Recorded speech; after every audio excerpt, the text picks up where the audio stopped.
na rin tong balitan to.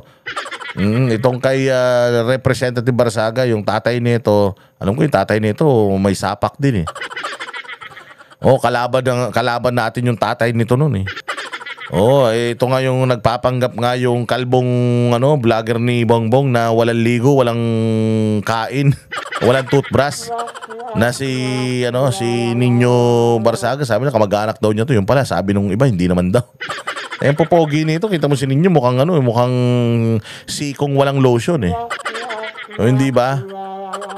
Taragis siya, no? Tingnan mo, ito, pakinggan natin to, magaling na batang to. Magaling kang bata ka. Sinisiraan na rin to ng media.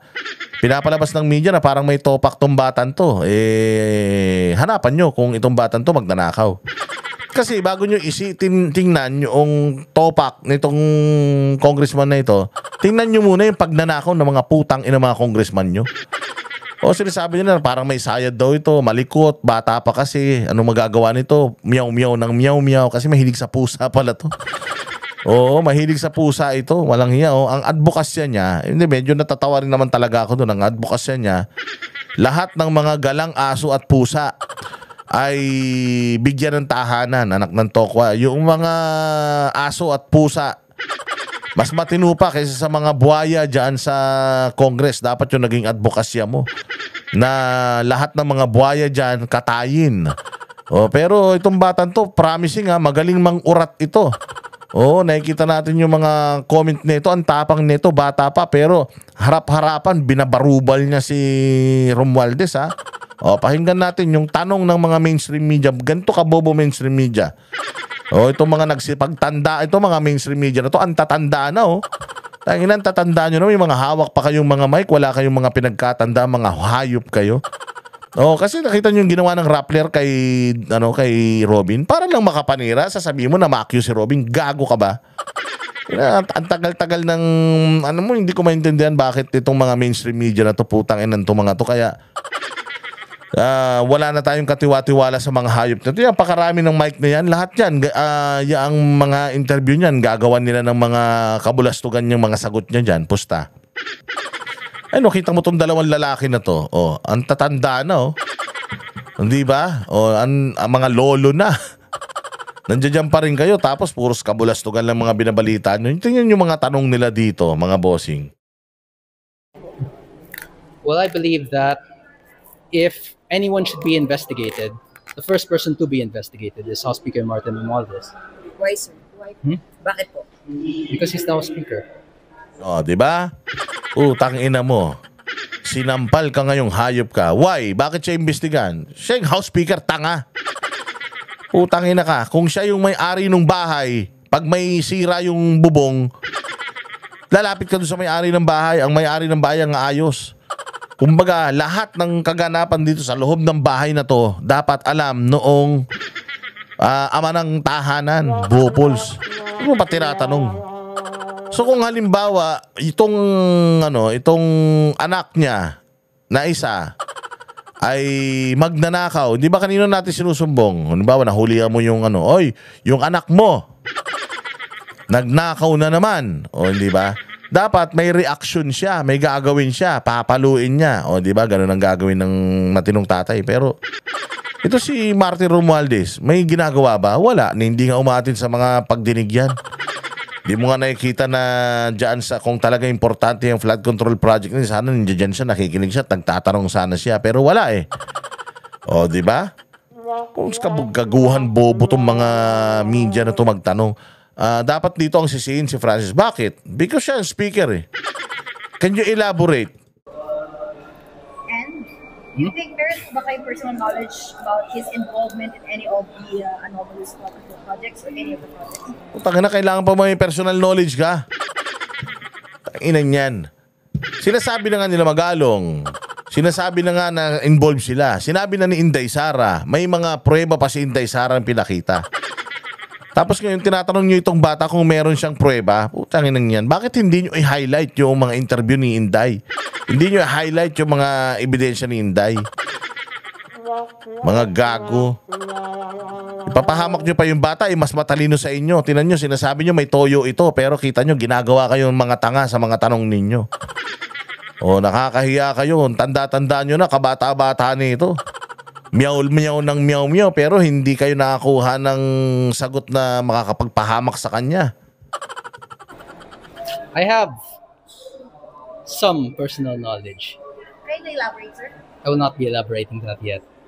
But I'd like for Speaker Romualdez to be speaking in the I'd like Speaker Romualdez to also be involved in the DPWH hearings. So, ibig sabihin, sir, hindi nyo naman talaga sinusuportahan yung speakership ni Speaker Martin. Napilitan lang kayong iboto siya dahil NUP pa kayo noon. Tama po ba? Yes, that's correct. Pero now, you're not supporting him anymore, kaya nagbitiw kayo sa as AML. Yes. I'll now Pakinan to isa pang boba. Nagbitiw nga siya eh. Di ibig sabihin, hindi niya na siya sumusuporta. Meron pa magbibitiw na nakasuporta pa rin. Tanga mo. Yan to mga inutil. be an independent candidate, or I might be a minority candidate. I'll be an independent candidate or a member of the minority if the leader of the minority would allow me. Sir, to clarify lang, you're saying na involved po si Speaker Martin Romualdez sa mga ma-anomal yung flood control projects, may hand siya dito. I'm saying that it's very unlikely for the speaker to have no involvement in such a large issue. Yes, imposible. Lalo na kung ang ini-involve mga congressman. Imposible hindi niya alam niya. Kung yung rule nag-a-apply kay Pangulong Duterte, hindi pwedeng di niya alam yan. Hindi pwedeng di siya papanagutin yan. Siya presidente niya. If that rule applies to Duterte, it should also apply to Bongbong Marcos dahil under his administration, napakadami. Under his administration, napakarami pong mga kahayupan, napakaraming pagnanakaw, napakaraming mga corruption, drugs, lahat yan. Ang daming violence, human rights violation. Napakarami ng panahon ni Bongbong. Dapat isisirin natin sa kanya. Same goes with dito sa Congress. Involved yung mga tao mo sa corruption. O nandiyan dyan sa bahay mo natutulog araw-araw. Oo, I mean bahay niya yung Congress. Diyan natutulog, diyan nagtatrabaho yung mga yan araw-araw. Tapos sasabihin mo na kapag may ginawa silang kabulastugan, kapalpakan, lahat naman ng desisyon sa'yo nagsisimula, sa'yo nanggagaling, utos sa'yo, budget sa'yo. O bakit hindi ka nagsasalita? At saka bakit hindi ka dapat papanagutin? Kung si Inday Sara pinapanagot sa mga gastusin ng opisina niya, si Pangulong Duterte ay pinanagot sa kanyang war on drugs, bakit ikaw hindi ka pwedeng tanungin, hindi ka pwedeng interviewin, panagutin sa mga issues na nangyayari ngayon? Kahit man lang nga sana i-deny, pumunta ka ron, tas patunayan mo doon sa mga hearing sa Kongreso na wala kang kasalanan. Hindi Ang mga pinadala mo doon, mga tsuwariwap mo na mga kongresista rin na alam natin busog na busog. Diyos ko, magkano kaya ang bayaran ngayon?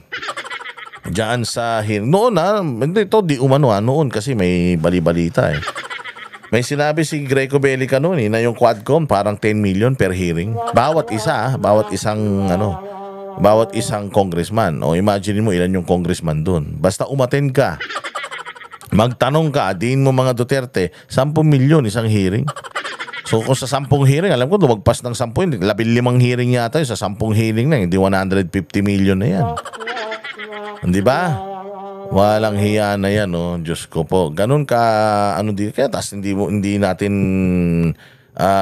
iimbestigahan si Romualdez, di man lang natin kakausapin, papatawag itong mga media na to, di man na-interviewin.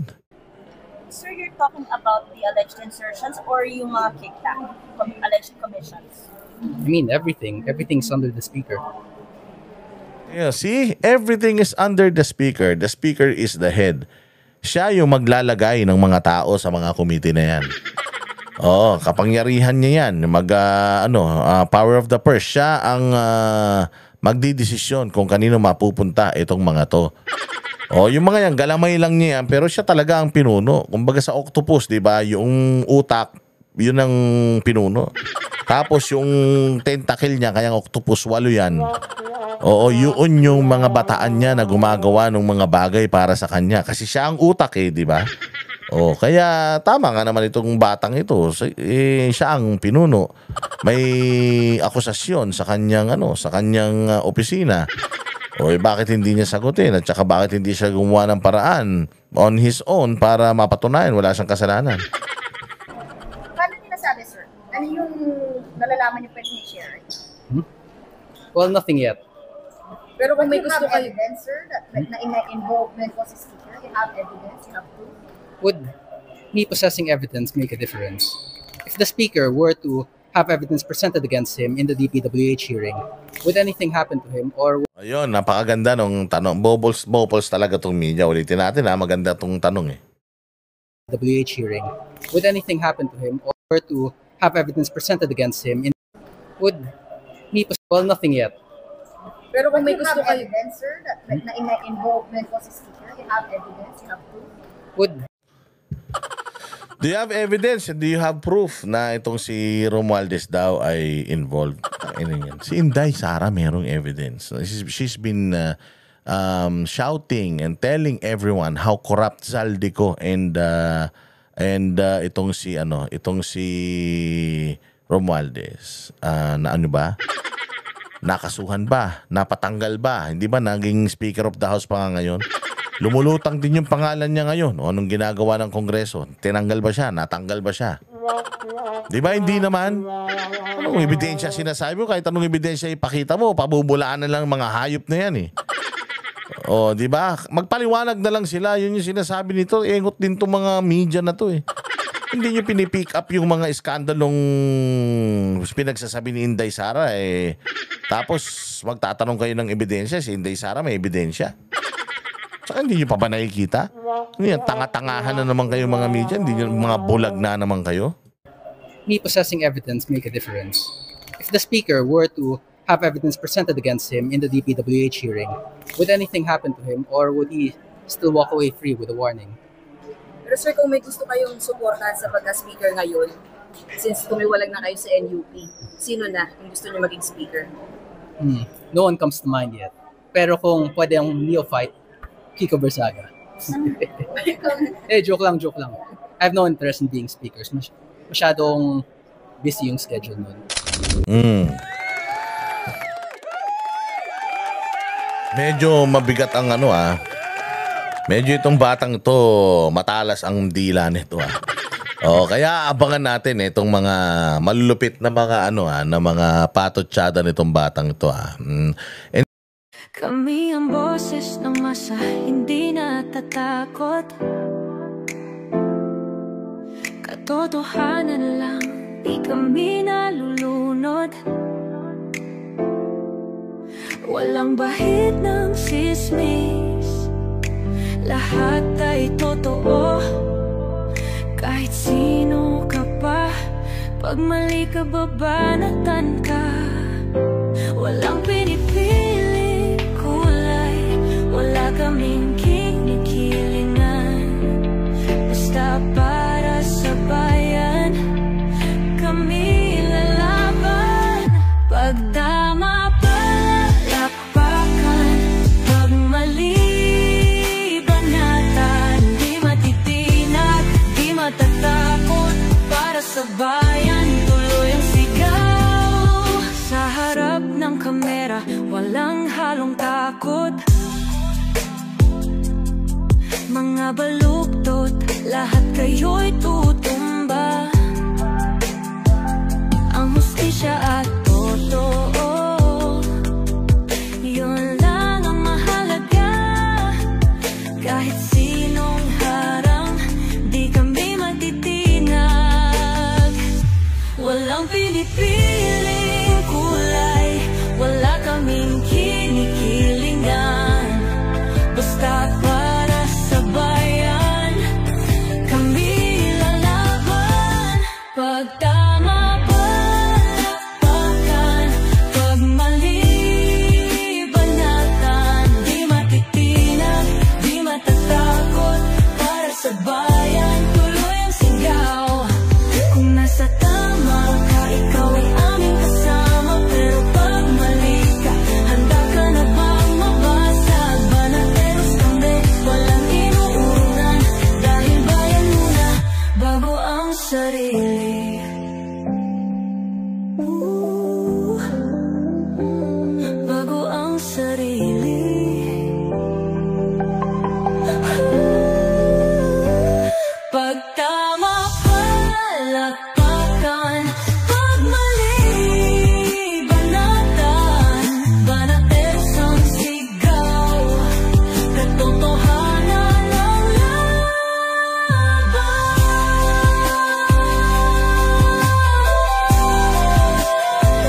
hirap na